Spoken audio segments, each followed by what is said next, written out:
नमस्कार, INC TV में आपका स्वागत है। उत्तर प्रदेश के 2022 के विधानसभा चुनाव को लेकर कांग्रेस पार्टी ने ऐसी प्रतिज्ञा की कि सारे राजनीतिक दल किम कर्तव्य विमूढ़ हो गए।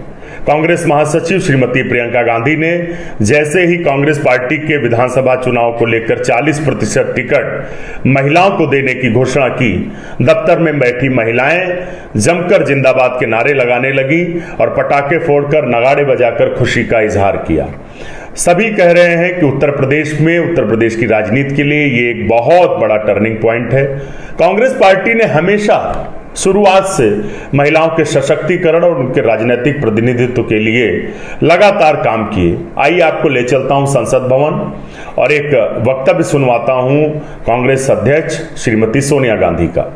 When the Constituent Assembly met to give shape to our Constitution, 15 distinguished women made notable contribution to it. Today, we proudly recall them.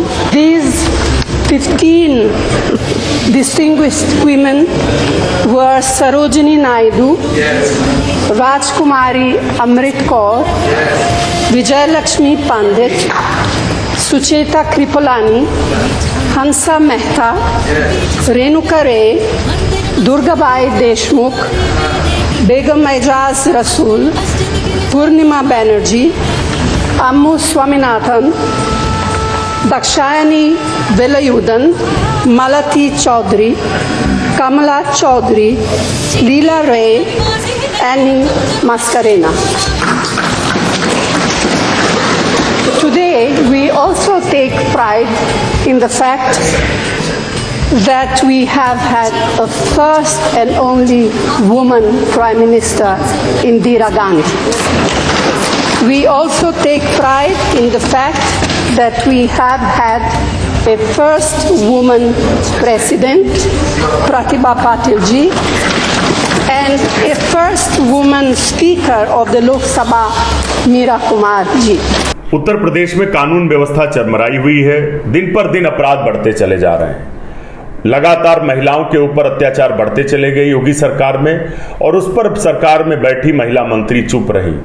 यही कारण रहा श्रीमती प्रियंका गांधी ने महिलाओं को आत्मबल देने, उनको ताकत देने के लिए आगामी विधानसभा चुनाव में 40% टिकट महिलाओं को चुनाव लड़ने के लिए आरक्षित रखा। हमने तय किया है कि आने वाले विधानसभा चुनाव में उत्तर प्रदेश में कांग्रेस पार्टी 40% टिकट महिलाओं को देगी।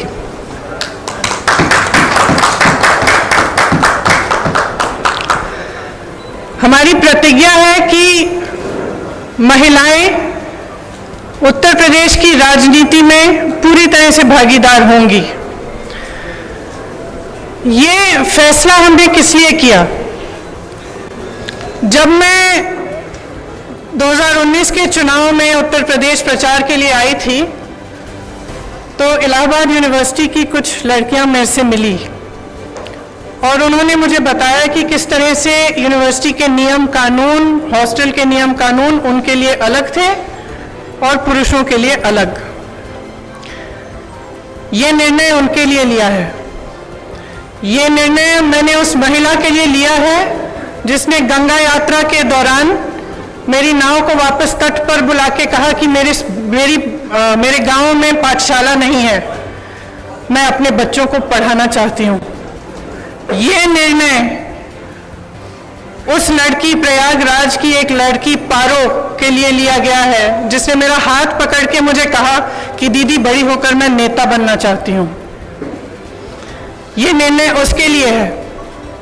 ये निर्णय चंदौली में जो शहीद एयरफोर्स के पायलट हैं उनकी बहन वैष्णवी के लिए है, जिसने मुझे कहा कि उनके भाई शहीद हो गए हैं लेकिन वो पायलट बनना चाहती है। ये निर्णय उन्नाव की उस लड़की के लिए है जिसको जलाया गया, मारा गया, उसकी भाभी के लिए है जो आज भी संघर्ष कर रही है उसका, और उसकी 9 साल की भाभी की बेटी के लिए है जिसको स्कूल में धमकाया गया था। ये निर्णय हाथरस की उस माँ के लिए है जिसने मुझे गले लगाकर कहा कि उसको न्याय चाहिए, उसको न्याय नहीं मिल रहा है। ये निर्णय रमेश कश्यप की बेटी के लिए है, उसका नाम भी वैष्णवी है, जो बड़ी होकर डॉक्टर बनना चाहती है। लखीमपुर में एक लड़की मेरे से मिली, मैंने उससे पूछा क्या बनना चाहती हो बड़ी होकर, उसने कहा प्रधानमंत्री बनना चाहती हूँ। उसके लिए है ये निर्णय। ये निर्णय लखनऊ की एक बस्ती में लक्ष्मी वाल्मीकि के लिए है, जो ITI पढ़ी है, BA की है, उसने कंप्यूटर कोर्स किया है, आज तक उसे नौकरी नहीं मिली है। ये निर्णय उसके लिए है। ये निर्णय सोनभद्र में उस महिला के लिए है जिसका नाम किस्मत है, जिसने अपने लोगों के लिए आवाज उठाई, संघर्ष किया और न्याय मांगा। ये निर्णय उत्तर प्रदेश की हर एक महिला के लिए है, जो बदलाव चाहती है, जो न्याय चाहती है, जो एकता चाहती है, जो चाहती है कि आगे बढ़े उसका प्रदेश। मैं आप सबसे कहना चाहती हूँ, आप समाज सेविका हैं, आप अध्यापक हैं, आप एक नौजवान महिला हैं जो आप अपना भविष्य बनाना चाहती हैं, आप प्रेस में हैं। अगर आप बदलाव चाहती हैं तो इंतजार मत करिए, आपकी सुरक्षा कोई नहीं करने वाला। सब बातें करते हैं, सुरक्षा करने का जब समय आता है तो सुरक्षा उनकी होती है जो आपको कुचलते हैं।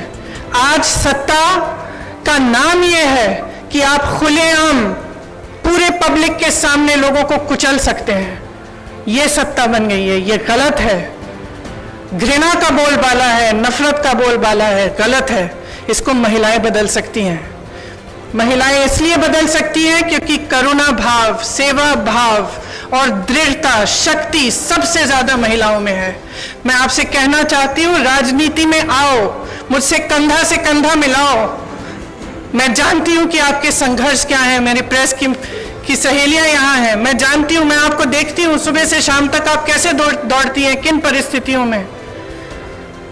जब सीतापुर में बीच रात में अंधेरा था, मुझे घेर लिया पुलिसकर्मी ने, महिला पुलिसकर्मी थी, मुझे घेरा, मुझसे लड़ी, मैं भी भिड़ गई उनसे। उसके बाद मुझे उन्होंने जीप में बिठाया और अंधेरी रात में सिर्फ मैं, वो दोनों और 2 कांस्टेबल मुझे सीतापुर के PSC कंपाउंड में ले गए। एक का नाम मधु था, एक का नाम पूजा। ये निर्णय उनके लिए भी है क्योंकि मैं समझी कि 4 बजे सुबह तक ड्यूटी पे थी। उनकी एक अफसर जिनकी पोस्टिंग सीतापुर में थी, लेकिन जिनकी बूढ़ी माँ अकेली नोएडा में रहती है। कितना संघर्ष करना होता है महिलाओं को। कौन करेगा ये संघर्ष आपके साथ अगर आप एकजुट नहीं होंगी? अगर देश को जातिवाद और धर्म की राजनीति में से निकालकर विकास की राजनीति की ओर ले जाना है, अगर देश को समता की राजनीति की ओर ले जाना है, भागीदारी की राजनीति की ओर ले जाना है, तो महिलाओं को आगे बढ़ना पड़ेगा। आपको खुद ये काम करना पड़ेगा। आगे बढ़िए।